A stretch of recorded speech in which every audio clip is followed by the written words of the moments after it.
Welcome to Orioles on the Verge. This is Zach Spedden, joined as always by Bob Phelan and Nick Stevens.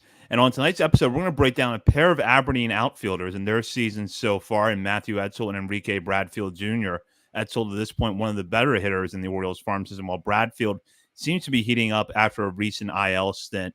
We'll get into that and a little bit more later on. But first, Orioles on the Verge is brought to you by Bet Online, your number one source for all summer sports this season, from MLB, golf, NBA, and NHL playoff stats. All the latest stats, news, and score available to follow your favorite teams. Get the latest odds and lines, including the latest team matchups, player props, and odds on just about every sport out there. Head to the website today or use your mobile device to get in on the action. Bet online, where the game starts. And as we like to do at the top of every episode, we want to welcome some new members of our Patreon community. And with that, I will turn it over to Bob. First, you definitely want to use BetOnline. I went down National Harbor, played at the casino, lost a little bit of money on blackjack. So BetOnline is where it's at. Let's talk about our two new patrons. I bet I can pronounce their names correctly this week. Sarah Adams signed up. Appreciate that. A great member of the Discord. And the Pretzel King signed up. Automatically my favorite. It's like a hungrier version of the True Detective Season 1 villain, the Yellow King. And as a reminder, you can sign up for our Patreon community as a paying member for as little as $3 a month. At the $5 and $10 levels, you will get access to exclusive bonus coverage, including dailies from us, as well as monthly updates to our top 50 prospect list.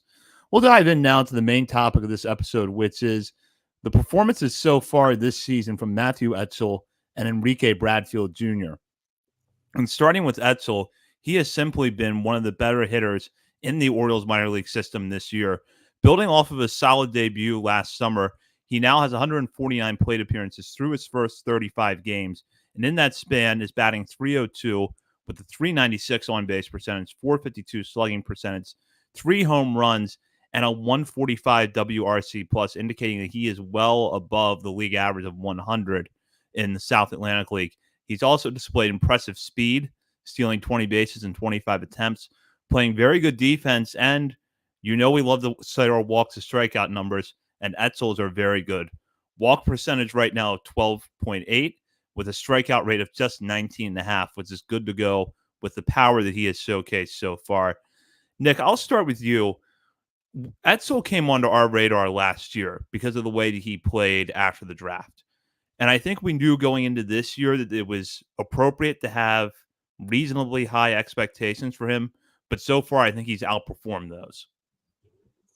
Yeah, I mean, he's bucking a trend that we see with all of these not even top prospects, but really just any prospect. We see how no one is immune to that. Colton Cowser, Kobe Mayo, Norby, Jackson Holliday, Kerstad. No one is immune to you started in Aberdeen, your first full year as a pro, you struggle. Whether it's because you're making tweaks to something and you're adjusting to that, you're playing against the toughest competition you've ever played against up to this point, you're failing for the first time in your career, whatever it is, these guys struggle for a while and then something clicks. And with Etzel, he's really bucked that trend, and that from the jump, he's been hot. And I've been hyping this Matthew Etzel train going back to like January when I did the Etzel episode for our patrons before the season started, when we released the individual You are show. the Etzel King. Good one. I just diving into him more over the offseason for that episode. It's like he started at Texas A&M, didn't play there because he transferred after his first semester. Transfers to JUCO, where he OPS like over 1,200. Goes to the MLB Draft League, doesn't get drafted, OPS like over 1,000. He has these 3 seasons of huge numbers, but is not on the draft radars, or at least he's not getting picked up. Goes to Southern Miss, which is a fantastic collegiate program. He's got these superior bat-to-ball skills. I think it was D1Baseball.com was like the highest on him. Superior bat-to-ball skills, superior strike zone awareness. He goes from being a slap hitter to a power hitter. He even said his goal this offseason was to add weight and add more to the exit velo, hit for more power. Well, he added 15 pounds this offseason. He's got just 3 home runs right now, but I wouldn't be shocked if at some point in the next couple of weeks we see a span of like 3-4 weeks or 2-3 weeks where he hits like 4 or 5 home runs. I mean, he's settled in pretty quickly. He's doing what he said he was going to do this offseason, and Yeah, like 10th round pick, signed for I think right at signing bonus as well. Not going through that major adjustment period in high A, at least not as according to like the baseball card stats go. I'd love to know what those exit velos are, if those are up or not. But as of right now, like Etzel's cruising in this system so far. Yeah, and for the type of player he is, which is a speedy outfielder that can play all three outfield positions, 20 for 25 in stolen base attempts. That's what, 8%. So that's like that just basically means he's running as much as he should. I think that's right around the percentage they want players to be at. And the power is, oh my God, my son is freaking out in the background. He's passionate about Etzel. Yeah, he's like, you called someone else the Etzel King? Yeah, so the offense has been a pleasant surprise, and I think, like, we already know Aberdeen, tough place to hit.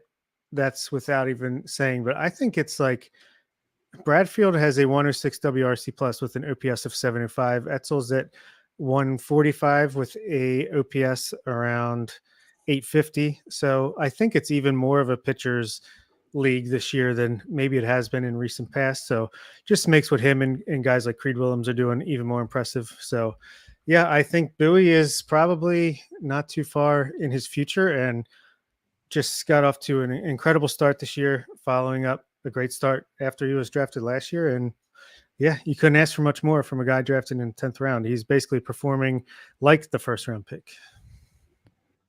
I think too that his defense, and it's the hardest thing to quantify in the minors because we don't have a lot of advanced data publicly, but his defense has been really good this year. And it's been interesting to me that they've mixed him in at first base as well as all three outfield spots. So I'm curious to see if that's going to be part of his development going forward. But at what point, number one, what do you think the path is to Bowie? And I'll go back to Bob for that one since he brought it up.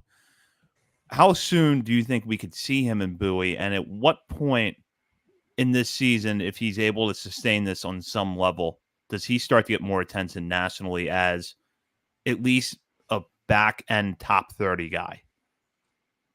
I would say around sometime in June, I would expect, maybe even early June. I mean, you got Beavers and Fabian obviously locked in at AA Bowie in their outfield. Other than that, I mean, John Rhodes struggling again. Like, it's not a ton of depth there. There's definitely plenty of room for an Etzel and a Bradfield. If whoever, there's room for like one or two outfielders. And yeah, I think if he does the trend that we've seen in the past, where someone performs well at Aberdeen and just keeps it going or performs even better in a much more hitter friendly environment in AA, then yeah, I can definitely see him coming more on the radar at that point. Yeah, I mean, you look at this Aberdeen roster, I don't want to rush him too quickly, but like Jed Fabian and Dylan Beavers especially is very quietly having a fantastic year in Bowie. It's not like gaudy numbers, but he is consistent. Like getting on base, there's maybe 4 or 5 games all year that he hasn't reached base, maybe not even that many. I think he had an on base streak of like 17, 18, 19 games at one point, but like one of those guys, and I would probably guess that's Fabian even. But either way, one of those, if not both of those guys, are going to get moved up to Norfolk at some point over the next couple of weeks. And I mean, we'll talk about Bradfield in more detail in a moment, but I would think Etzel is probably going to be the first guy to get promoted because like he's playing first base some. He can still play center field as well. Like this is a center field guy. When he was at Southern Miss, the report was that he's going to Reed Trimble is basically passing the torch to Matthew Etzel, which I just think it's funny that now both these guys are in the organization. Of course, Trimble can't stay healthy, but like Etzel was a center fielder in college and a really good center fielder at that. Like, he can still play all three outfield spots. It is funny that they're playing him at first base. He's got like 7 or 8 games at first base, I think. But it's also a pretty crowded outfield when you've got Enrique Bradfield and Elio Prado and even Josenberger, who I think is playing more infield this year. But I could see Etzel being the first of that outfield group in Aberdeen to get the bump up. And what is he now? And look, he's 29 on our list. Yeah, he's 29 on our top 50 list right now. To finish as a top 20 prospect, I think is like a stretch goal. but I could easily see him kind of finishing 2024 just outside our top 20 in Bowie, and then priming for like 2025 as that true breakout. I know he got some recent hype. It was, I think Jake Reel at MLB.com wrote about him in his newsletter, or he had an article up on MLB.com. So the hype's starting to bubble up, but I think that true breakout he could be priming for that in 2025 when he's in Bowie, maybe even finishing next year in Norfolk, and is like a top 20, top 15 prospect in the system at some point next year. Yeah, I agree with both of you. I think that if he keeps this up, the promotion to Bowie isn't too far off in the distance, especially because you do have that logical move up that you could bring up Fabian, or you could go with Beavers, who, by the way, homered twice in the series against Binghamton last week. So hopefully the power is starting to come around now, along with everything else that he's been doing so well at this point in the year. And there would be room for Etzel, and at some point there could be room for Enrique Bradfield Jr. And Bradfield has had kind of an up and down season to this point. He appeared in 13 games and batted .234 in that span with a .661 OPS before going on the IL in late April with a head injury. He recently came off the IL, actually came off back on May 5th, and since then has been hitting the ball much better. He had a good series overall against Wilmington last week, although it ended with an 0 for 5 game on Sunday. And the offensive numbers have started to creep back up a little bit. It also seems like he's been hitting the ball a little bit harder. And the results so far that through his first 11 games off the IL, he's hit .244 with a .755 OPS. You're also seeing the good plate discipline come around, and the speed has been fully on display this year. 18 steals and 20 attempts. Also playing very good defense. You both touched on this, and this is something we mentioned a lot on this show. Hitters struggle that first year at Aberdeen. And there's always that one or two players that go to Aberdeen in their first full year. Statistically, their performance doesn't look that impressive, yet they end up going to Bowie and excelling. Bradfield right now feels like he might be that kind of guy, but Bob, I'll start with you here. What have you seen from him since he came off the IL, and do you think that the slow start to the season ultimately is going to be a blip on the radar, or are you still maybe a little bit concerned about the bat? I don't know if I would say concerned, because I just think he has a lower threshold that he has to even reach, because he's so good at defense, so good. And I should say that Judd Fabian gets slept on for defensive purposes in center field, but obviously Bradfield is an elite caliber. I don't think Fabian's too far behind him. Bradfield, he's walking about 11% of the times, only striking out 18.8% of the time. So honestly, as long as he keeps doing that, I'm sure they're working on him with things with his swing, whether it's to hit it in the air. I don't even know if that's what they want him doing. Whatever their game plan is with him offensively, I think they can continue to work on that no matter what at WBOE. So I would expect him, honestly, even if he's only got about a 100 WRC plus, I think they're going to hit the 200 plate appearance threshold that they want, and they're going to move him up regardless. But he does look better. He probably had the best game of his career on Saturday, 3 for 5 with a double and a triple. Just as long as he's using his speed and continuing to develop, I think he's kind of just going to be on a set it and forget it course. And I fully expect him to be in Bowie by July 1st. And hopefully, he can get the batting average over 250. He can get the OPS closer to 750. So, I mean, we'll see. I'm not worried about him. He's a different type of prospect than we're used to with especially the Orioles of late. So I just think people have to keep that in mind. He's still stealing bases. He's 18 for 20. So that's still showing itself off. And not worried. Yeah, I don't know. There have been a lot of people in the mentions on Twitter this past week, for whatever reason, like just dumping on Bradfield, and I just don't understand it. Like I do get it, because they probably like read a message board post and are like, this guy sucks because he's not hitting for a high average or something. But like Bradfield, like Bob said, he is a different type of prospect, and I'm most curious to know, like, what is the organization's plan for that bat? Is it just to keep doing what you're doing? If we can just get a league average bat out of you, and you're just going to cause havoc on the base paths, and you're going to be this elite defender out there in center field, then we're okay with a league average bat. Or like, I mean, we go back, we highlighted all the stats. I rattled off all those numbers. Mason McRae, shout out to Mason, even though I think he's working for the Red Sox now. But going into that draft class, like he was really high on Enrique Bradfield, and there were so many numbers that he was putting out there on Twitter, and we recited them all. The batted ball data on Bradfield his last year at Vanderbilt was actually much more impressive than like his stat line showed. Like there's real potentially power potential there with Bradfield's bat. So that's why I was curious to see, like, all right, are the Orioles going to try to tap into more power for Bradfield, or just say like we don't even need to worry about that? Like someone commented yesterday or the other day on like a Bradfield highlight. There's like, when is he going to hit his first home run though? Like he doesn't need to hit his first home run like anytime soon. Like he is a legitimately different type of prospect in this organization that we're not used to seeing. Like, is he hitting the ball on the ground a lot right now? Yes. He does make a lot of soft contact as well. At least just the eye test. We don't have the batted ball numbers there. But he's not striking out a ton. He's walking at a decent clip. He's living up to the hype defensively. He really has like no regard for mental health of opposing pitchers when he's on the base paths, because this guy will just steal any base at will. I don't know how many balks he's caused up to this point in his career already. It's got to be reaching double digits.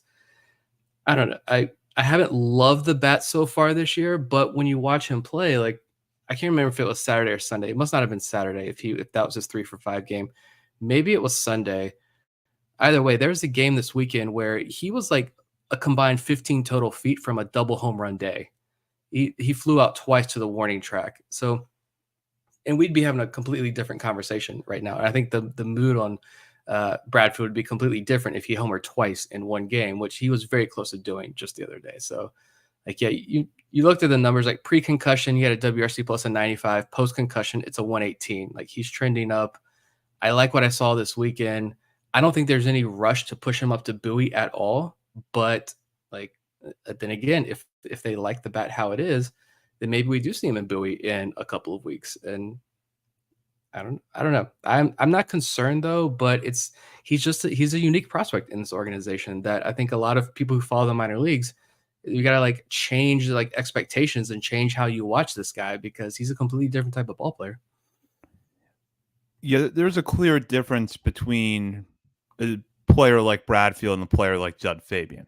Judd Fabian's going to have to hit for power in order to stick around because he's got a high strikeout total. He's always been inconsistent as a contact hitter, although he seems better in that regard this year. Bradfield is a good contact hitter with excellent plate discipline who rarely ever strikes out. So the power, to me, he doesn't have to develop into even a 15 home run a year bat to be valuable down the line, because he has that elite speed. He's going to have elite defense. You package all of that together, not to mention, I think, a better overall plate approach than what the Orioles have right now with Cedric Mullins. And you're going to have a pretty good player down the line. And I had said this before the season started. Don't look at the home run numbers for Bradfield in Aberdeen. He's just not going to hit for power there. You look at the players that have gone through there in the last few years. We've seen a lot of guys that can hit for power, not hit for power in Aberdeen, and then all of a sudden the home run numbers spike. Look at what happened to Connor Norby after he got out of Aberdeen. The power went way up. So you take that into account, and I don't think that you can expect a whole lot from Bradfield in that regard right away. The key thing for me is he hitting the ball hard? And is that WRC plus at least able to stay around or above 100? Because that indicates to me that he's doing better than the league average. If he does that and he can get the ground ball rate down, I think you have to feel pretty good about his development, even if he's only hitting 250 or 260 with no home runs. Yeah. And I mean, even if the bat doesn't come around, like that floor is incredibly high. We talked about when Colton Cowser was drafted, like, yeah, it's a high floor player. Curse that even, like, that's a high floor player. We talk about all these college guys that they grabbed in, the top first couple of picks of the first round as being high floor guys. Maybe the ceiling isn't as high as some of the other options that were available at the time. But like Bradfield's floor, I feel like that's a whole different conversation, because I feel like Bradfield could be an asset to a major league team right now. Like, I don't think that's an exaggeration to say that. You don't want him hitting at the major league level right now, but as a defensive replacement, putting him on the base paths, like he could do that for you right now and be a tremendous asset for you. So that's a different kind of floor for Bradfield. I don't know. I think the bat's going to come around though. I'm not concerned, and it's only May 20th. We're only 6-7 weeks or so into the regular season, and he missed almost 2 weeks there with the concussion. It's good to see that he came back from that injury and immediately kind of hit the ground running. Maybe that first game, I think he was an O for maybe that first game back, but since then he's hit the ground running. Coming back from the injury, I think that's a tremendous sign, and so I'm anxious. These next 2 weeks, I know I'm going to always watch a lot of Aberdeen. I think they're probably the most fun team to watch on the minor leagues right now, to be honest. But I think watch these next 2 weeks for Bradfield, and let's see if those numbers can continue. Like, can he get those strikeouts down a touch? Can the average get up? Like, is he hitting the ball harder? Because you see it a lot too. Like, you see third base move up a lot. Like, you see the infield play in a lot when Bradfield comes up to bat. I want to see him start hitting more line drives, less ground balls, but like small incremental changes like that you're going to see in the stat line over the next 2 weeks, hopefully, I think will speak volumes as to his development right now. We'll actually wrap with a point that you just made, which is about Aberdeen. And I agree, they might be maybe not the best, but they're the most fun team to watch most nights. Right now, they're 20-19, which is good for fourth in the South Atlantic League North Division. They're 3 games behind first place Greensboro, which is a Pirates affiliate. But the big story to this point so far has been their pitching staff. And that was on full display Sunday with Edgar Portes getting the win when he threw 5 no-hit innings in his start. Moises Chase has had an excellent season to this point. You could go on and on with that roster, and especially the pitching staff, how well those guys are performing. What do you see with this team, Nick, on a night in and night out basis? I mean, we talked about the outfield there with 2 of their star players. Elio Prado, Bob's having technical difficulties. If Bob jumps back on before we end this part of the conversation, I know he would love to wax poetically about Elio Prado. That's one of his guys. Excuse me. I don't have super high hopes for Prado, but that is a solid outfielder as well on this roster. Tavian Josenberger can walk and steal bases with the best of them. The bat hasn't come around as much, but he was also a second-round pick of the Orioles, so I think he's still intriguing to watch. They're moving him around defensively as well. I think there are a lot of different factors there. Josenberger is a guy who just try to settle in at this point this year. Jalen Vasquez, a 20th round draft pick, is also sort of bucking that trend of struggling your first full year. Starting at Aberdeen, he's playing pretty well. Matt Horvath is still one of my favorite prospects in this organization. The bats are all intriguing, but you mentioned the pitching. They just promoted Luis De Leon to Aberdeen. And you've got Luis De Leon, Levi Wells, I try to go through it, Edgar Portes, who gets no love despite being one of the more consistent pitchers down the farm the last 2 seasons. Juan Nunez, who is having a true breakout right now this year. Zach Fruit, that's 5. Moises Chase is having an unbelievable. The guy's got an ERA under 1 right now. That's 6. Jackson Baumeister, who that's a big league curveball right now if he has one. The walks are getting much better. That's the one big blemish on Baumeister's resume right now is the walks. That's getting better and trending in the right direction already. That's 7. And that doesn't even include Davy Cruz, who's pitching extremely well in low leverage 1 inning outings. Carter Baumler, who's a top 30 prospect in this organization. That's another guy, pitcher here. Zach Fruit, I don't even know if I mentioned Zach Fruit or not. Maybe I did. Either way, he's pitching well. One of my favorite pitching prospects in this organization. Preston Johnson, a guy the Orioles clearly want to stretch out as a starter. He's had some really rough nights, but he's also had some pretty great starts. Now I'm all alone. What's going on? Preston Johnson has had some really tremendous starts as well as he works his way back from Tommy John and is making his debut in high A. It's the pitching staff for me. Aberdeen on a nightly basis. You turn on an Aberdeen game and you're going to see good pitching. And even if the starter falters there, you've got Yaki Rivera who is pitching out of his mind.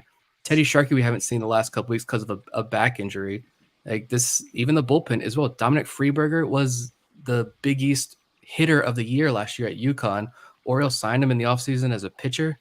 He's got an ERA under 2 in a group of innings so far since being promoted to Aberdeen. So it's the year the pitcher is in full swing down there in Aberdeen.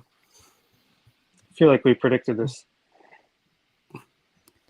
You missed it, Bob. I tried to throw it to you when we were talking about what's standing out to us when we're watching Aberdeen, and I said this is your time to talk to us about Elio Prado, one of your guys. Yeah, he is a fun player to watch. He's a bit streaky, goes through a long cold stretch and then gets hot like he kind of was this past week. And so he's got all the tools. It's just a matter of putting them together consistently. So I'm glad they're sticking with him as long as they have.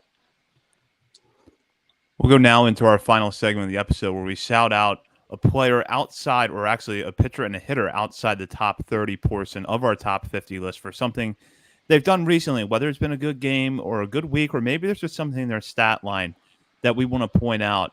And now that he's back on, I will let Bob start. And he's got a couple of players at Delmarva. Yeah, I got Braxton Bragg as my pitcher. Not to brag or anything, but he's pitching pretty well.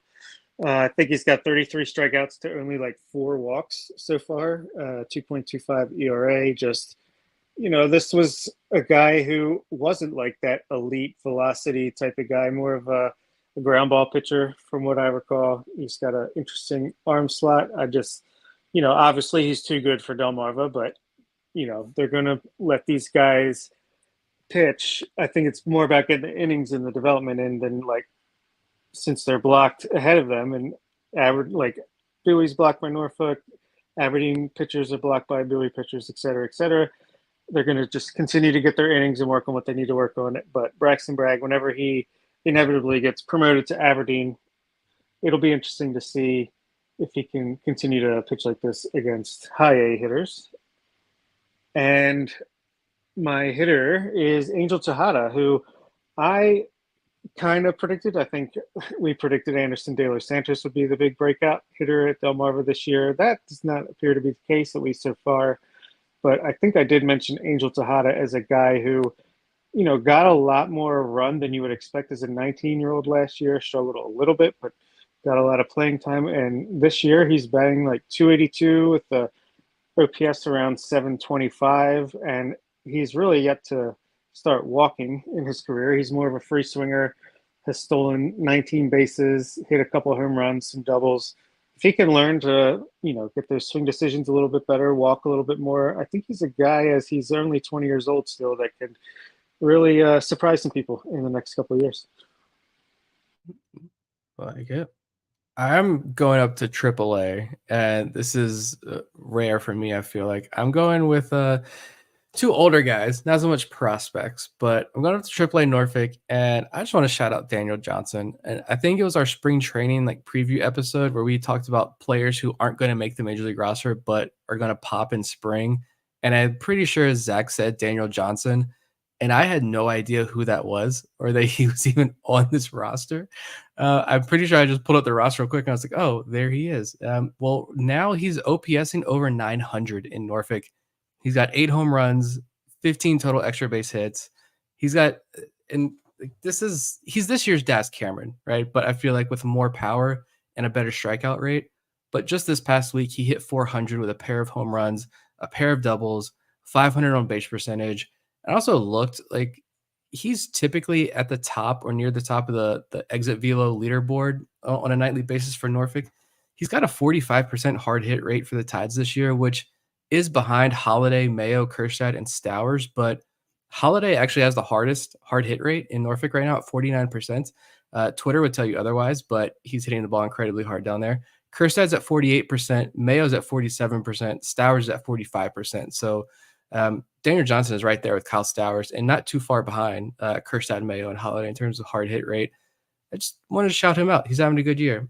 Break glass in case of emergency guy, but tremendous season. And then Jonathan Heasley, he pitched 5 shutout innings against Lehigh Valley this past weekend. I think it was on Sunday.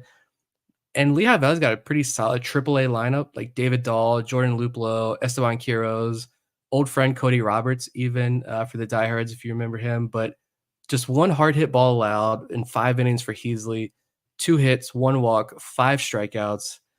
I know that he had the 3 outings in Norfolk already this year, and they were terrible. But in 20 innings in Norfolk, he has a .45 ERA, 18 strikeouts, just 4 walks. this past week he actually pitched 7 shutout innings. Maybe he just needed some more time with Justin Ramsey and Orioles player development down there. They make their tweaks after he came over from Kansas City, but he's still on the 40-man roster. So it's really good to see him have some success if the Orioles do need to go back with him to him for whatever reason. Like, I don't know. I think I'm intrigued again with Heasley and what he can provide. Yeah, I actually liked his stuff when he came up for those few handful of appearances. Obviously, the results outside of the first appearance weren't there, but the stuff looked very good to me for my, amateur, not scout eyes. And then he goes down and is pitched lights out in AAA. So, yeah, I'm intrigued to see if he could be another guy that could help out at some point down the line since he's an optionable arm.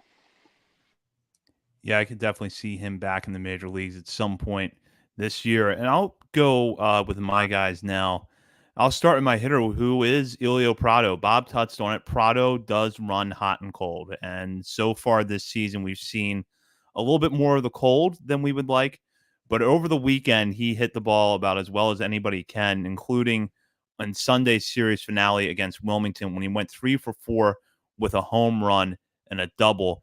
Over the final 3 games of the Wilmington series, he went 5 for 12 at the plate, which was good for a .417 batting average, and walked twice and struck out twice. The overall stat line, still not great to this point in the season. 134 plate appearances, hitting .228 with a .664 OPS. But keep in mind that even though I feel like we've been talking about Prado for a long time now, he's only 22 years old. This is his first extended shot at Aberdeen. I think as time goes on, he's got the potential to get better. And then my pitcher, I'm going to go with Jared Beck. And Beck has had just one of the more bizarre seasons of any pitcher in the minor leagues to this point. His first outing of the season, he gave up 5 runs, all of them earned in just 2/3 of an inning. And that started off a really bad 5-game stretch to start the season where he walked 8 batters in 5 1/3 innings pitched, and it posted an ERA of 2.25. Something has flipped, though, because over his last few outings, he has been excellent. And that continued on to Sunday when he delivered 2 shutout innings in Delmarva's win at Lynchburg. And it continued his current scoreless inning streak. So far in his last 5 games, he's thrown 8 1/3 scoreless innings, has walked 5 batters in that span, but has also struck out 9 and given up just 4 hits. Beck is 7-foot left-hander in his second stint at Delmarva. It was a rough go early on for him. He clearly still needs to get better in some areas, but hopefully what we've seen from him lately is going to be what we see from him the rest of the way. I just want him to make the major leagues to have the record for the tallest pitcher in MLB history, because I don't think there's been a 7-footer in MLB history yet. So if he can just get it together and at least just get one game with the Orioles, I think that would be pretty cool. But I was 2 weeks ago, I was thinking, like, how much longer is this guy going to be in the organization, to be honest, because it wasn't just bad. Like you rattled off the numbers. It was awful. But he has completely turned it around, and that's good to see. This is his second or third tour through Delmarva, but he's 7 feet. There's a lot to work with there. There's a lot of moving parts that he's got to get in sync. So good for him. Yeah, if there's anyone that I'm going to be patient with as far as mechanics and just getting their stuff together, it's going to be the 7-foot lefty. So, yeah, I was glad to see that he's performed better of late, because I felt like last year he showed flashes of brilliance. So hopefully he can continue that. That does it for this episode. We will be back later this week with our mailbag, and we're going to get into a lot of topics on an episode, including Gunnar Henderson's MVP chances, Cade Povich and Chase McDermott, and we're also going to talk a little bit about the draft. So you are not going to want to miss that. In the meantime, you can find us on our many social media channels, including Facebook, Instagram, Threads, X, TikTok, and YouTube. We're also over at Substack, OriolesOnTheVerge.substack.com. Nick has a new article up over there with another preview of the draft. Nick has done a few articles to this point about the draft that have been really good. His latest one just dropped earlier this week, so you're not going to want to miss that. As a reminder, OriolesOnTheVerge.substack.com. For Bob Phelan and Nick Stevens, this is Zach Spedden. You've been listening to Orioles on the Verge, presented by Bet Online and part of the Believe Podcast Network. I just want to mention real quick to our live viewers that Bob is playing hurt tonight. So thank you, Bob, for toughing it out for us. Yeah, I mean, maybe a blessing in disguise that my computer stopped working. Now I can lay on the couch with no camera and talk to you guys. But yeah, thanks for hanging in there for me. Welcome to Orioles on the Verge. This is Zach Spedden, joined as always by Bob Phelan and Nick Stevens. And on tonight's episode, we're going to take questions from our listeners about all things Orioles, including the major leagues, minor leagues, and even the draft. And we're going to get into that in just a little bit. But first, Orioles on the Verge is brought to you by Bet Online. Bet Online is your number one source for all your summer sports this season, from MLB, golf, NBA, and NHL playoff stats. All of the latest stats, news, and scores available to follow your favorite teams. Get the latest odds and lines, including the latest team matchups, player props, and odds on just about every sport out there. Head to the website today or use your mobile device to get in on the action. Bet Online, where the game starts.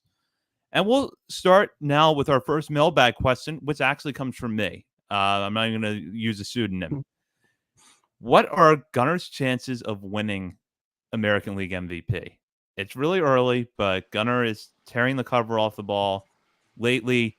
Very nice write-up this week from friend of the show, Andy Koska, in the Baltimore Banner, talking about how Gunnar has taken the step forward to not just being a good hitter, but one of the best all-around players in the game. So if you get a chance, go check that out. But I will start with Nick here. What are Gunnar's chances of winning AL MVP? Have you learned nothing from Rock? That you got to make up the pseudonym when you you ask yourself a mailbag question. I think he's got to be one of the favorites. If I don't know what the betting odds are right now, I don't think I can really look at like individual props here in Virginia. I don't know. I get weird stuff here. Some stuff I do get, some stuff I don't get. So I don't know what the betting odds are right now, but we're recording this Monday night, and I believe he just hit a home run. So now he is the leader in home runs. He's overtaken Kyle Tucker. They were tied coming into Monday night. So Gunner's at 16 now. Honestly, I feel like I've done a better job this year of paying attention to Major League Baseball as a whole, and not just the Orioles. But even so, if Kyle Tucker, like if I hadn't invested a lot of money in Kyle Tucker this year in like fantasy baseball, I would have no idea that Kyle Tucker is actually a 3-WAR player already, walking more than he's striking out, and has a WRC plus of 192. I would not know, because I feel like the Astros they're a bad team this year. They're not playing well, at least right now, through the first 2 months or so of the season. Tucker's having a tremendous season, but I think he's going to get completely overlooked, while Gunnar is a shortstop making the flashy plays, hitting home runs for a first place team. I feel like he's got to be the favorite at this point, and I wouldn't be shocked. Rookie of the year last year, MVP this year. Yeah, he's got to at least be top 5 between Tucker, Soto, Judge, and Bobby Witt. I'll take Gunnar. I think he's going to be at least a top 3 finish. Is he about to earn the Orioles another draft pick for the second year in a row? I feel like it could happen. And yeah, I think he plays incredible defense at a premium position. He obviously hits the cover off of the ball. Love the new bat tracking, like bat speed data coming out. Gunner's up there in the top 20, and it shows he swings the bat hard and fast, and the ball goes a long way. So I absolutely love what he's doing. I feel like he's even starting to walk more at this point in the year. Obviously, teams are starting to pitch around him, but he's very opportunistic. One of his weaknesses early last year was taking too many pitches and not swinging the hittable ones. Well, that's no longer a problem. And he's 22 years old. How good is he going to be when he's 25, 26? Scary to think about. Yeah, it's really close right now. And I feel like there's going to be a lot of push for Juan Soto to get the award. But then you also touched on some of the other candidates, both of you did. Kyle Tucker, I think, is probably going to be one of those debates about, should a player on a team that bad get the MVP award? And then Bobby Witt Jr., he's having an incredible year. Aaron Judge is in the mix. I don't think Adley Rutzman is getting enough attention right now, but that's a separate topic for another day. But I have to think that when all is said and done, if the Orioles, I'll say this, I think if the Orioles win the American League East, Gunnar will win MVP. because it's going to come down to a real dogfight at the end between the Orioles and the Yankees for that division this year. I think it's going to be close the whole way. If the Orioles win the American League East, I could see Gunnar beating out Kyle Tucker and Juan Soto to get it. If they don't win, then I think his numbers are going to have to be a little bit better than both of those players to get the award. But I think that if the Orioles win the AL East, Gunnar will win MVP. Yeah, Juan Soto is a generational type player. I very much enjoy watching him, not this year because he is a Yankee, but I feel like, he doesn't have to do as much as Gunnar to win the MVP award if the Yankees keep winning, but hopefully they don't. Ben has a question from Patreon. It says, anyone not yet in AA, and so not guys in low A because they're on rehab assignment, but anyone not yet in AA that you could see debuting in the majors this year? Zach, we'll go with you first.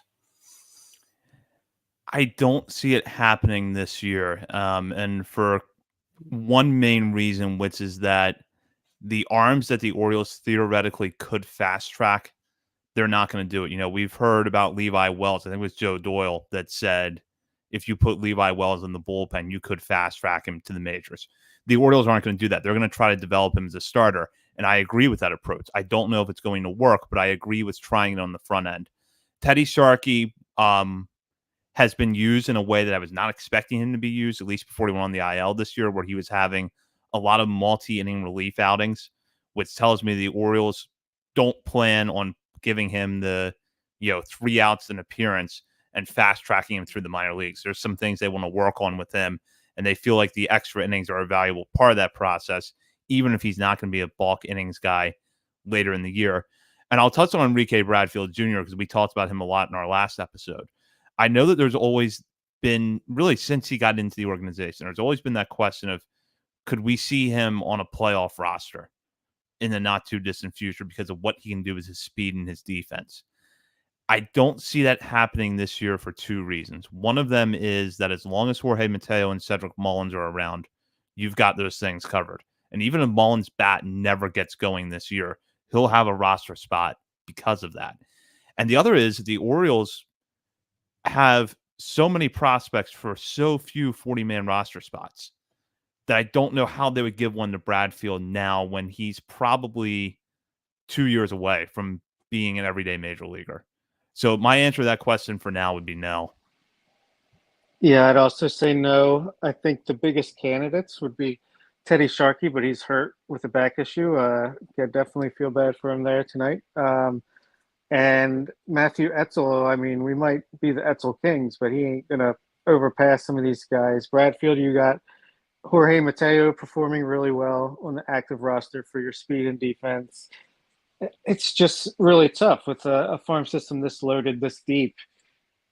You're not going to leapfrog players enough where, like you said, you get put on the 40-man roster and you're taking that spot from someone who needs to be protected this coming off season. So I can't really see it this year.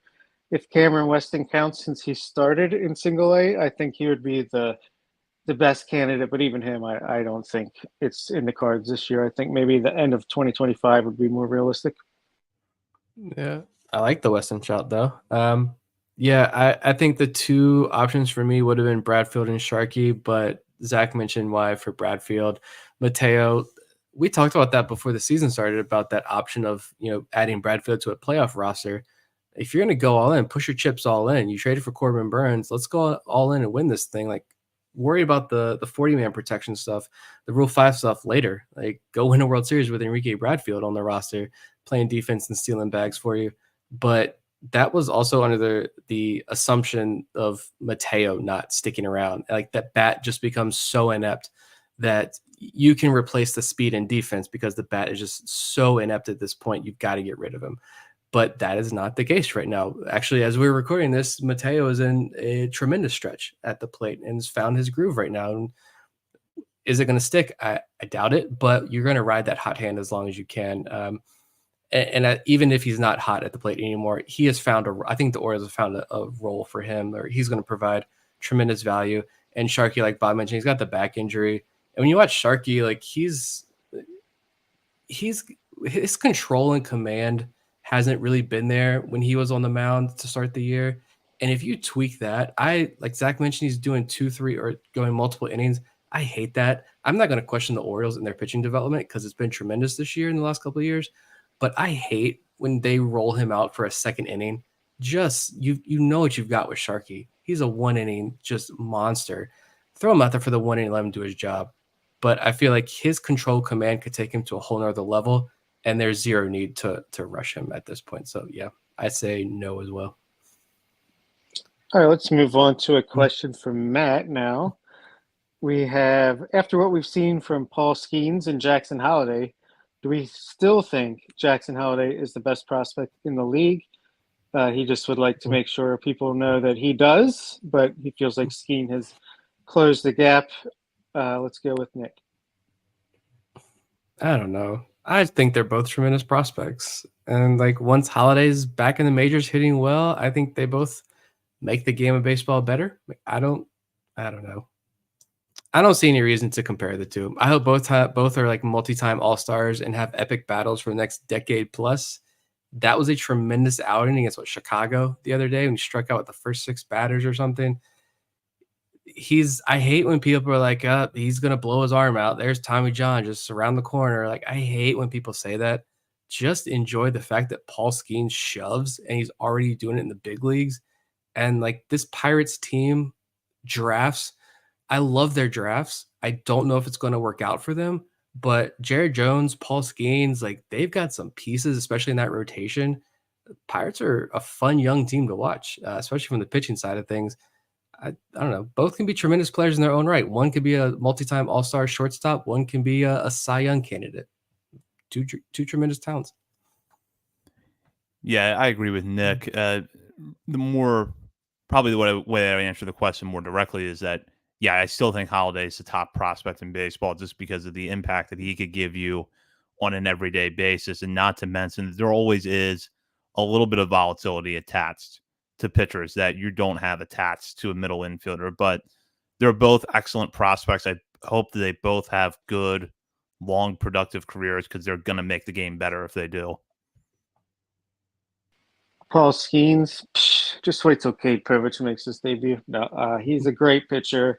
Him and that Pittsburgh rotation looks like it's going to be a lot of fun with Jared Jones moving forward. But only one of those guys, I think, still has a chance to come away with the World Series ring this year. So I'm going to stick with Holliday at number 1. Go now to this question from Justin, who wants to look way ahead to the offseason. If the only signings next offseason are re-signing Corbin Burnes and extending Adley and or Gunnar, are you disappointed? This means there's no relief pitching or outfield signing of note. So basically, this is the offseason. Corbin Burnes and Adley Rutschman and or Gunnar Henderson locked up staying long-term in Baltimore. Would that be a disappointment, Bob? Disappointment. I would sign up for that in blood right now. I would be ecstatic if that's all the Orioles did. I feel like lock in the ace that you acquired and make that trade even better. Stick him around to be a leader in the rotation, and you lock down and or Adley and or Gunnar. Yeah, I'll take that any day of the week. I think, yeah, it would be nice to sign a free agent or two here or there that could help at a position where maybe the depth isn't as solid. But I will look. People are complaining. You need to trade some people because there's not enough room for all these guys. Give them a chance. Well, I'm happy with the depth we have, and I will stick to that and just run it back for the next 5 to 10 years. Yeah, let's do it. Yeah, I mean, there are a couple of caveats there, but like, I do agree that I would be pretty ecstatic with that as well. I think like the bullpen arms, like you can make a trade this season for a bullpen arm that's got, additional years of control. Someone, whether it's McDermott, whether it's, I think we're going to talk about some more relief arms here in a moment, but McDermott or one of these relief arms we're going to talk about in an upcoming question. If one of those guys is going to pop and become a reliable bullpen arm for you. And I think there's a lot of talk like about Heston Kjerstad. I know every Heston Kjerstad highlight that goes up with him in Norfolk, it's this organization is wasting his talent. They should just trade him, get rid of him. Why is he in AAA? I don't know how you guys feel about this Kjerstad stuff. but like Santander is probably not going to be around next year, right? Maybe O'Hearn, you pick up the option. Both of those guys could be gone. They could say we're moving on from O'Hearn as well. We're moving on. We're not going to re-sign Santander, give him a contract extension. He's gone too. But I think at least one of those guys will be back next year. O'Hearn's the easier one. You just pick up the option. I think it's a team option. I can't remember. Either way, I think O'Hearn can come back next year. You can move Kershad out there in right field. Maybe he is that natural replacement to Santander. And I think sending him down to AAA right now I have no issues with it whatsoever. Like he can stay down there for the rest of the season, to be completely honest, as long as everything else remains status quo. Like the injuries, there's no big injuries. Everybody's hitting. Like Kershad can stay in AAA for the rest of the season and be the Santander replacement next year. And I think it's a good sign that he's in AAA right now, because the organization, if they weren't believers in him, then he would be filling the Kyle Stowers role right now. Kyle Stowers, this is like a good job. You get the big league paycheck, you get the big league benefits for as long as this run continues. But Kershad, we want you getting at bats every single day down there in AAA, because you're our guy next year. You could have been that guy this year. Cowser took over. That's a great problem to have, but you're going to be our guy next year.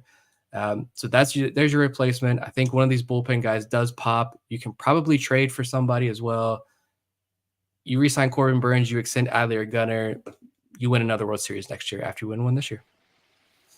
Yeah, it's kind of, I don't understand the comments along the lines of, trade Kerstad. There's no room for him on this team. Like you said, Santander is probably, and I mean, if he doesn't pick it up, he's probably not even going to get a qualifying offer. But I'm expecting him to get hot, as he usually does as the weather warms up.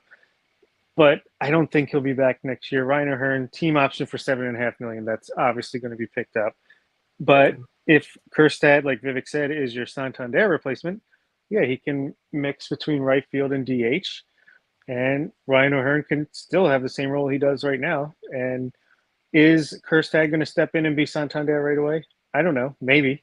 I think it's possible. But even if not, I don't think it's that much of a downgrade with the type of offensive profile that he has. But at the same time, would I be willing to deal Heston Kerstad theoretically in the right deal at the trade deadline for like a Ryan Helsley or whoever, elite closer?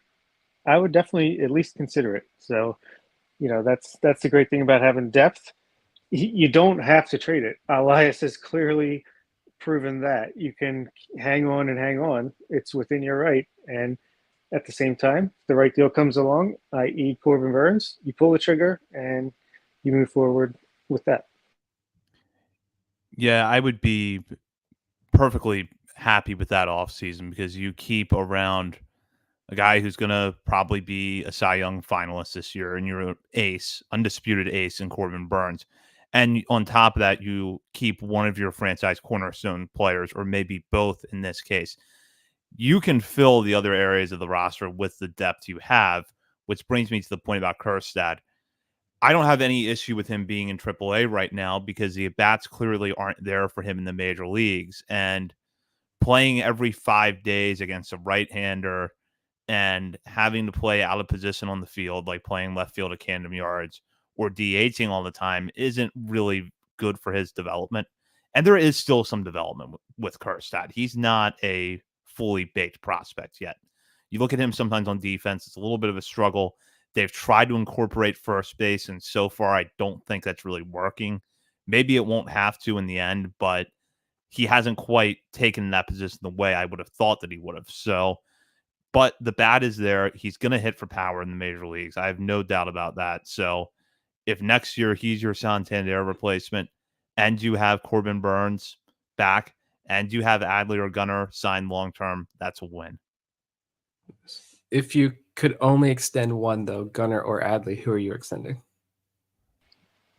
The 22-year-old MVP. Yeah, Gunnar's got a blank check in my book. Whatever he wants, give it to him. Yeah. Keep him here. Agree. Yeah, it's Gunnar. Yeah. And it's close, and I say that with all the respect in the world to Adley Rutzman, but I would go with Gunnar. Like it. Well, we talk about those bullpen arms and those depth. Anybody who's going to pop. So this is actually multiple people. I think 2 or 3 people. So sorry for not going back and seeing who the names were. That's my fault. But multiple people on Twitter have asked, who are some bullpen arms in the minors we could see contribute in the big leagues this season, Bob? Well, Cade Stroud is that dude. He is a monster this year. He's figured out the command. He only has one walk over about 15 innings of work so far this season compared to 20 strikeouts. His cutter sweeper combination is just disgusting. He basically dropped the four-seam fastball, which he could dial up to high 90s, and he's focused on just commanding a cutter, sweeper, changeup arsenal, and it's absolutely filthy, and I would expect him to be up, honestly, sometime in the first half. And I think he's going to establish himself as a back-end reliever arm this year, and just he's really the only one where I'm like, okay, this guy's going to help, and pretty soon. Other than that, I mean, Juanis and Charles still doing Juanis and Charles things, walking a little more than you'd like, but looks good to me. Nick Vesey's doing Nick Vesey things. Matt Crook is doing Nick Vesey things. And I like Luis Gonzalez. I think he's another one in the mold of a Albert Suarez, and he's a little bit older, but in 16 and 2/3 innings, he has 25 strikeouts and only 3 walks. So I think his 3.78 ERA is even better than that sounds. Yeah, I agree with Bob. Stroud is the name at the top of the list for me. We talked about Jonathan Heasley a little bit on our last episode, and I know it's not a pitcher that a lot of fans necessarily want to see in the major leagues again this year, but I agree with the point that Bob made that his stuff in the majors looked better than the actual results were, and he has pitched very well at Norfolk, so I wouldn't rule out seeing him at some point. And I do think that someone in that glut of Rule 5 eligible arms or pitchers on the 40-man already, in Seth Johnson's case, at Bowie, reaches the majors this year. Might only be for a cup of coffee, but don't be surprised if Trey Mago, Kyle Bronovitz, or Brandon Young, or Seth Johnson for that matter, log major league innings before the end of this season. Yeah, Stroud's the top guy for me as well. And Stroud's 2024 season, Bob just rattled off the numbers, insane stat line. And he picked right up where he left off in Bowie in Norfolk this year. And that was the big thing we heard. I don't remember who wrote the article. I think it was John Mioli piece diving into Cade Povich and his start to the year. And he interviewed Justin Ramsey for that piece. And Justin Ramsey said one of the big things that Povich had to adjust to was the AAA ball. And once he got a feel for that, he started improving down the stretch last year, and now he's taken off this year. It's not the reason, but it's a big contributor. Cade Stroud, I mean, didn't even need to adjust to this AAA ball. He's settled in AAA pretty well.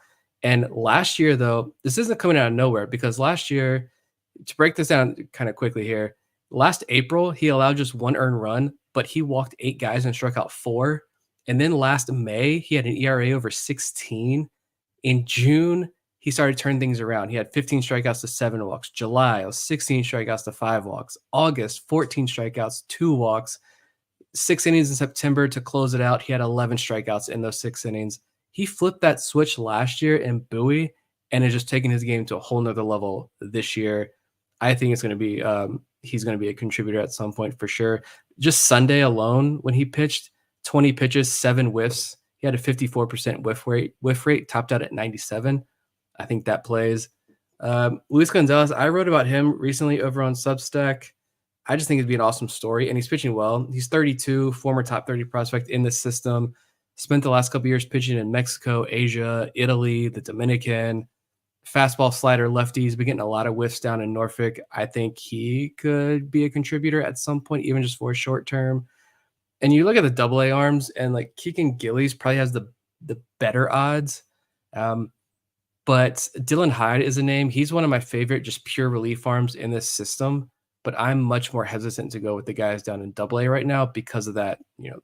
I think they need to adjust to AAA. Stroud obviously didn't need to, but yeah, I'd say Stroud and probably Luis Gonzalez are the top 2 for me. All right, that means I'm up with the question. Let's go ahead and pull that up.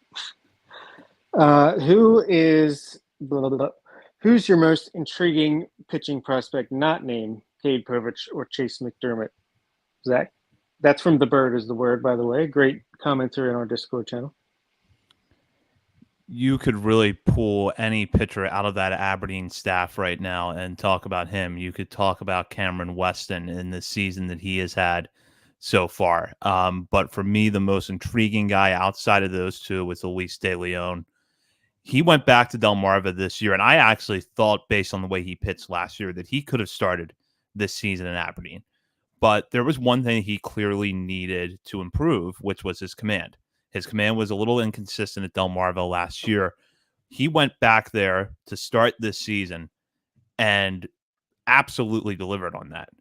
Command looked better. His secondaries, change up in the slider, look better. The fastball is still an elite pitch.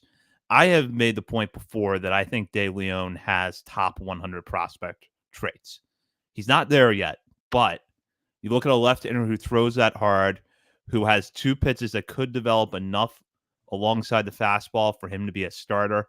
Even if he ends up being one of those pitchers that's in the 5-and-dive mold as a starter, he could still be a really good one. So keep an eye on him. He's now been promoted to Aberdeen, and I suspect he's gonna have some ups and downs there because that low A to high A jump is so tough.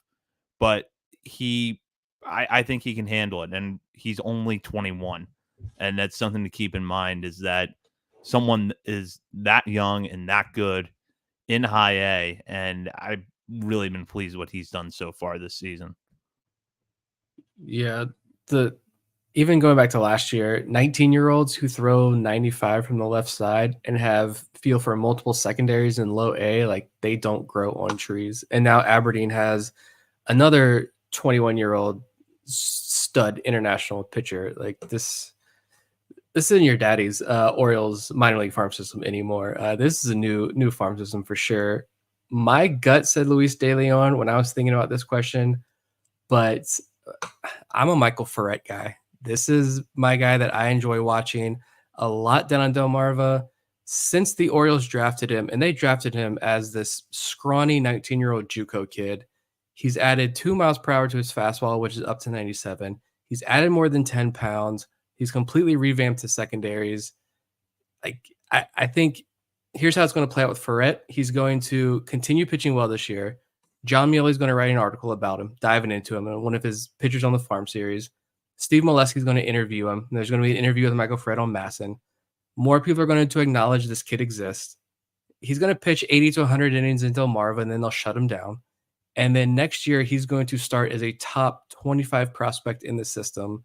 He's going to be on national lists. The real hype is going to begin. And next year, Michael Ferret is going to break out. Michael Ferret is going to be next year's Moises Chase, I feel like. Interesting. I could see it. When I first read the question, Jackson Ballmeister was the guy that popped in my head just because I feel like stuff looks great. They're clearly working on things, so I'm intrigued by that. But I'm going to go with my official answer as Edgar Portis, who pitched 5 no-hit innings on Sunday with 6 strikeouts. I don't even think he walked anyone, so it might have been perfect innings. I just think his stuff looks electric, and I think he just does not get talked about nearly enough for as good as he is and as good as his potential is. And I would include ourselves sometimes in that, but just because I don't know what it is. If it's because I think he started as a reliever in 2022 and didn't really pop out, like stand out significantly, but man, he is just getting better and better. And like I said in the past, he followed up Cameron Weston when Weston was still in Aberdeen, and he pitched fantastic.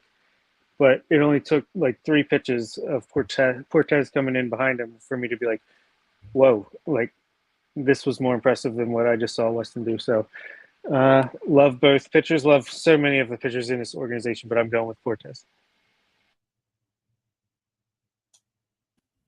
Good answers. And we'll go now on this question from Yoni, who says, despite his insane numbers, are you guys nervous at all about Cade Povich basically sitting at 91 miles per hour with his fastball? I'll start with Nick.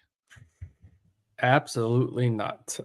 This is not your Drew Rom fastball over here.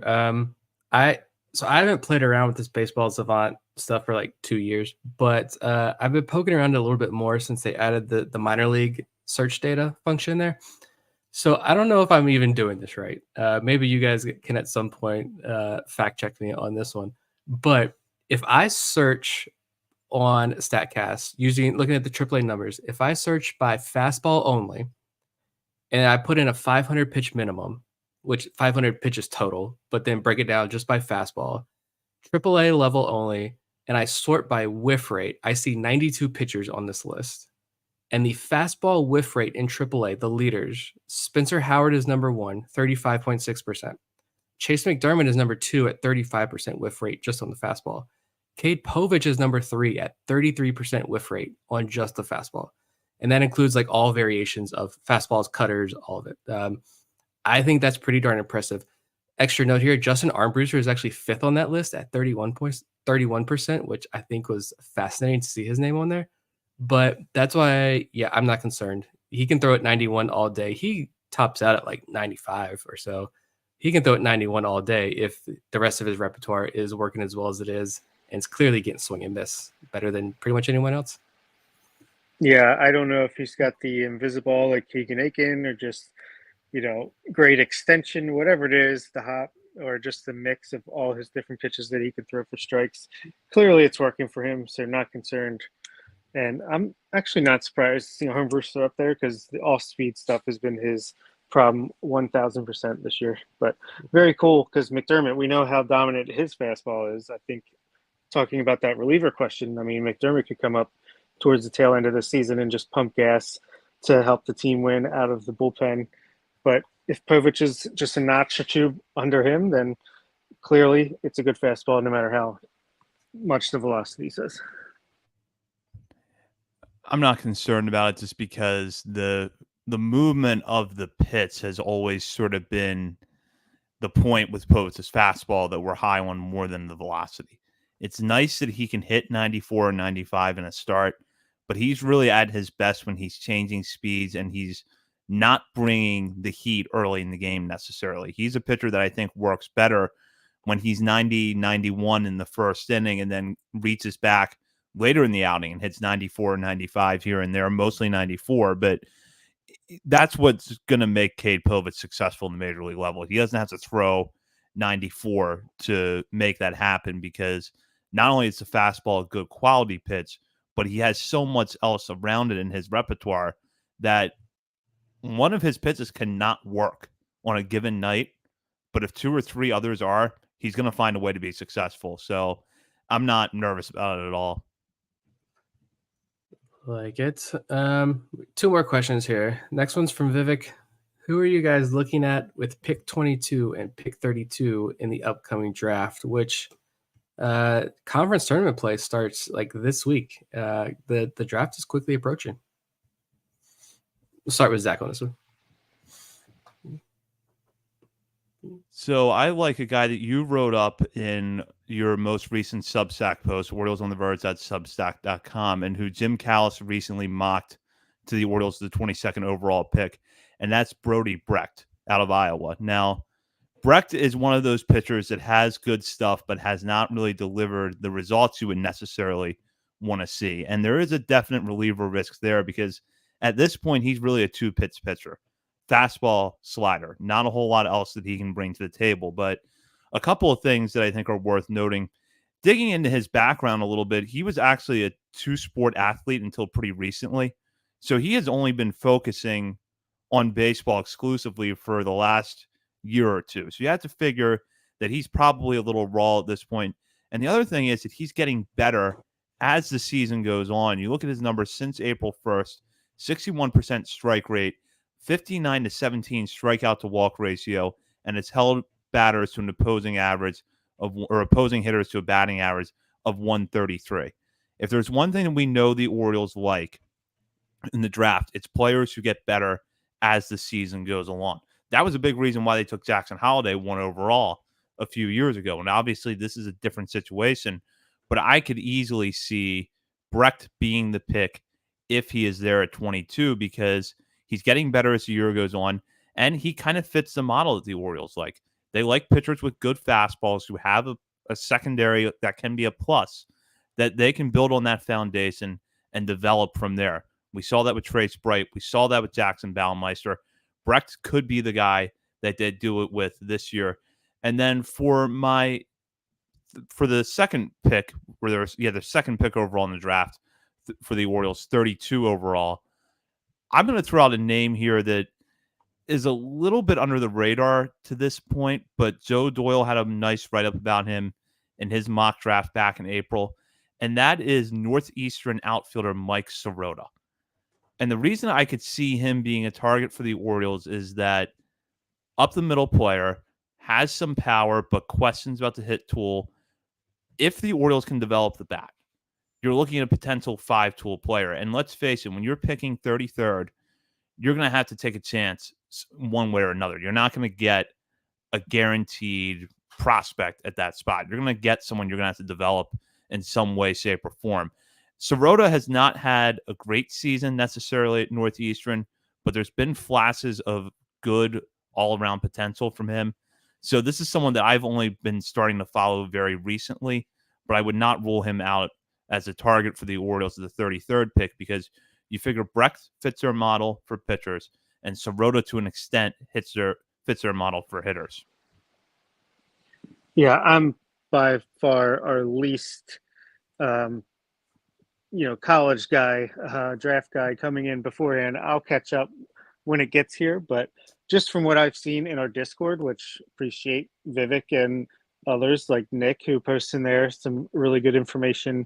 I like Carter Johnson, shortstop in high school, who was getting some Gunnar Henderson comps. That should be self-explanatory why I like that. Birdie Brecht, yeah, I do love that. I would just love the Orioles to select a pitcher with the first pick, and somehow Orioles fans will still be in disbelief despite the trend that has been happening the past few years. And yeah, I saw Ken Caminiti's cousin or something like that is also mocked to the Orioles. I think Baseball America with that second 42nd round pick, or not 42nd round pick, 42nd overall pick. So yeah, I'm excited for more pitchers, but I also would like to see us snag a high school position player with a little more upside. This draft, I think, is a lot of comments out there about how this draft class doesn't really stack up to some more recent draft classes. But I still think that this could be even more fascinating draft class because it provides a lot more opportunity for discussion about the type of player I think the Orioles could pick. Like, if James Tibbs falls, the Florida State outfielder, I'm sprinting to the podium as I scream his name. If I'm Mike Elias, I know they don't actually do that anymore, but figuratively speaking, he has just as many home runs as strikeouts this year at 21, which is insane. Makes a lot of contact and doesn't chase.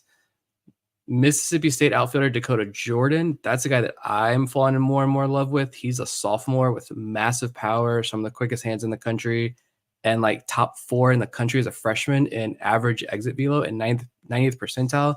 EVs at 112 miles per hour. He knocks the snot out of the ball. My new crush has been Oklahoma State because this is the Orioles draft. How many guys have that Oklahoma State connection? Carson Benj from Oklahoma State, a lefty. He's a two-way player. So maybe we try again because Nolan McLean, we let that one slip through. Maybe we try again with Carson Benj. He throws 96 from the left side. And as a hitter, I've seen 60 grade power with 60 grade hit tool and a 60 grade outfield arm. I think that was Peter Flaherty over at Baseball America. He doesn't chase. He makes a ton of contact, 108 mile per hour, 90th percentile exit velos. Give me that guy all day if he's there at 22. I'm trying to think who else. That's a boring one. Luke Holman. If I'm going to 32, Drew Beam out of Tennessee, I get Garrett Stallings vibes just because Tennessee Friday night starter doesn't walk guys. That's the extent of the comparison between Garrett Stallings and Drew Beam. So don't turned off. You're Garrett Stallings in the second round. No thanks. Beam throws 97 miles per hour. He tops out at 97. Doesn't walk anybody. Strikeout, swing and miss really isn't there, but could be a fun 30 pick at 32. Luke Holman out of LSU. The guy's got more than 20 inches of induced vertical break. So, hoppy fastball. That's your guy. I don't know. I feel like, more theoretically speaking, I have the question for you guys. The Orioles are picking at 22. If evaluators consider this a down year in terms of the top end talent, if we assume that the teams ahead of Baltimore, I think about this a lot, way too much. If the teams ahead of Baltimore lean more towards let's reach for the proven college bats, so like your Dakota Jordans, your Carson Bench, they're all gone. We're going to go safe. We're going to get the proven college bats because there's not that many of them at the top end talent. We're going to reach on those guys. And now you're the Orioles and you're looking at a lower tier of college bat. Do you reach as well and go after that safer college bat just to grab one? Or do you go the high upside high school route? Or do you go with the Brody Brecht or Jonathan Santucci at a Duke, pitchers with walk issues and extreme question marks? But like in Brecht's case, he has Paul Skeens quality stuff. It's like, which way would you go in that instance? I think that's the fascinating question I think about coming into this draft. Easily for me, it's take a risk. I mean, we have so much depth rising to the top of the system already. Might as well take some shots and hope that you can hit and just have another great, top 50 type prospect in baseball at some point. So I'd go risk. Yeah, I would go that route as well. I agree with Bob. You've got the pitching development plan in the farm system has come a long way in the last 2 years. You're as well suited now as you're ever going to be to take a risk on a pitcher. And with this class being deep, and as deep in college hitters as it is, not guys with high ceilings, but relatively high floors and safe prospects, I think there's enough of that in this class that you can get that kind of player at 32. But you might not be able to get a Brady Brecht at 32. You might not be able to get a Jonathan Santucci, which is another name to throw out there. So I'm glad you mentioned him, Nick. You might not be able to get him at 32, but there will be a college bat there that you can take a chance on, bring into your model and see what you get out of him. Yeah. If I would do illegal things to have Trey Savage out of ECU on this roster, like legitimately illegal things, but he's not going to fall. But I would I don't know. MLB Pipeline just mocked Brody Brecht to the Orioles at 22. Apparently he's falling out because of the control issues, but pitching his way back into the first round. If Brody Brecht is the pick for the Orioles and they turn him into a major league starter, like, you can't say a single thing about this pitching development. I think that's like the icing on the cake. If this pitching development, that's why I would want Brecht to be the pick, because I want to see this team turn Brody Brecht into a major league starter, even with all of his question marks. A guy who doesn't walk that many guys even would be tremendous for this organization and the respect that they should get. But yeah, I completely agree with that. That would be awesome. Last question I have here is from Jeff on Twitter, who wants to know, what's Billy cooking up down there in Norfolk, Nick? I did not expect Billy Cook to hit this well in AAA. I don't know about you guys, but he's got a 143 WRC plus right now, and his walk rate is comparative to what it was in Bowie. The strikeout rate is as well. Like, it's still like 17% strikeout rate. I don't know. I was, again, digging into the StatCast stuff a little bit. He's not barreling the ball like at all. He's around 50th percentile in swing and miss in AAA. The hard hit rate's only like 30%, which is extremely low. The average exit velo is only 85 miles per hour, which ranks dead last among qualified hitters in Norfolk. But he's hitting well. He's getting on base. He plays first, second, left, right, center. He hasn't played center in a while, but he's played in the past. Like, I don't know. Like, he's good, versatile depth, if anything. Maybe he's a sweetener in the trade, but this is a 10th round pick out of Pepperdine, a fourth-year senior who struck out at a 32% clip in Delmarva 2 years ago. And now he's striking out like half that and hitting 300 something, and is 43% above league average in AAA. Like, I don't know. I have questions about his future as a pro, but shout out to Billy Cook so far. Yeah, what he's doing is impressive, and he's not hitting the ball particularly hard. But I think what jumps out at me is that the strikeouts have not crept back up, because that was a knock on him early on. You look at the first summer round of the draft, you look at his 2022 season, in Aberdeen. At Aberdeen that year, he struck out almost 32% of the time and only walked about 8% of the time. Then the strikeouts were high again at Bowie last year, but then he seemed to be improving in that area as the season went on. And you look at what he's done so far this year, he has now 103 plate appearances at Norfolk, 17.5% strikeout rate to go with a 14.6% walk rate. That is really, really good. Then you added in, like Nick said, that he can move around a little bit. He's got some speed.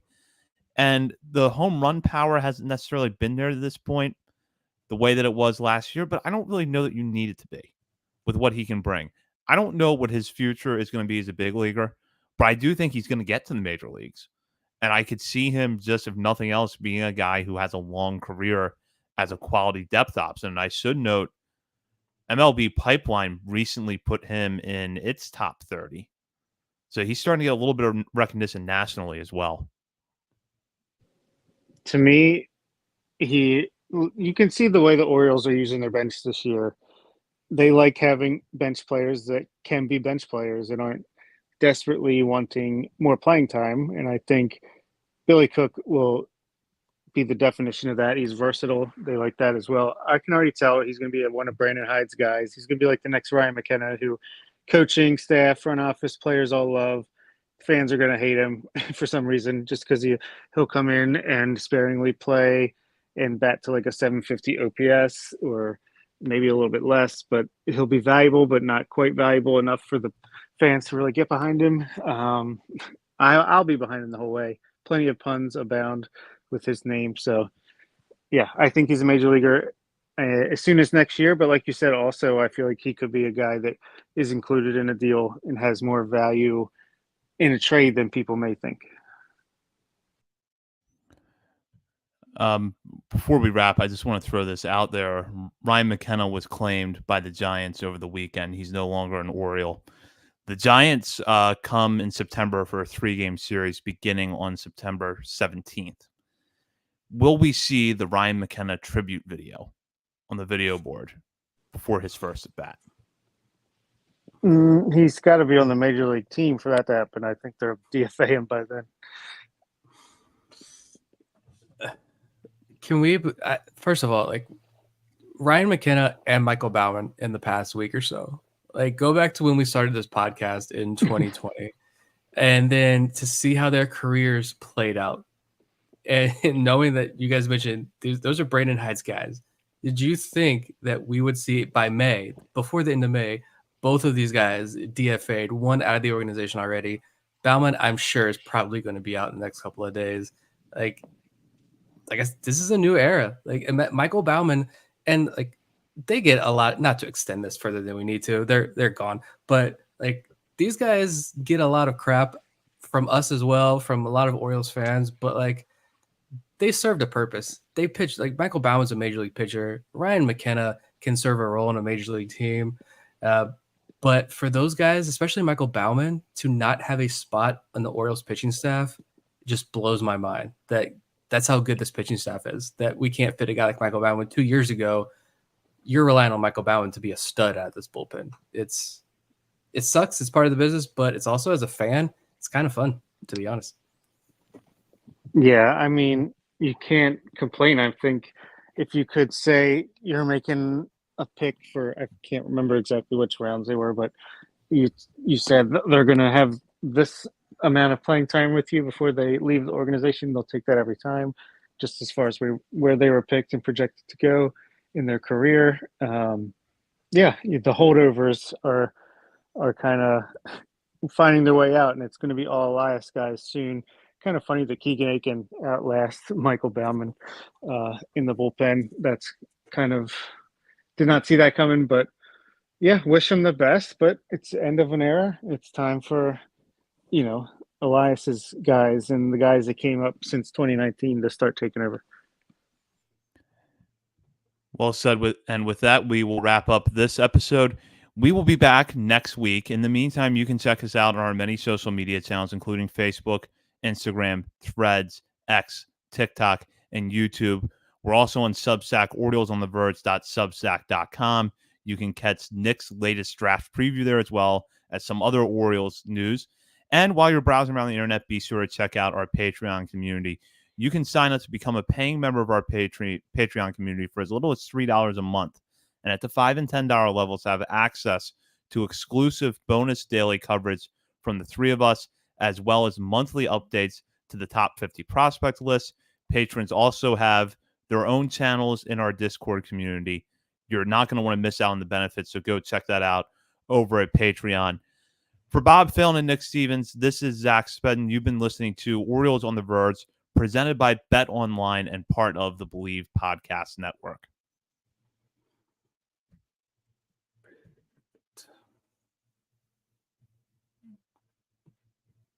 Nope. Interesting.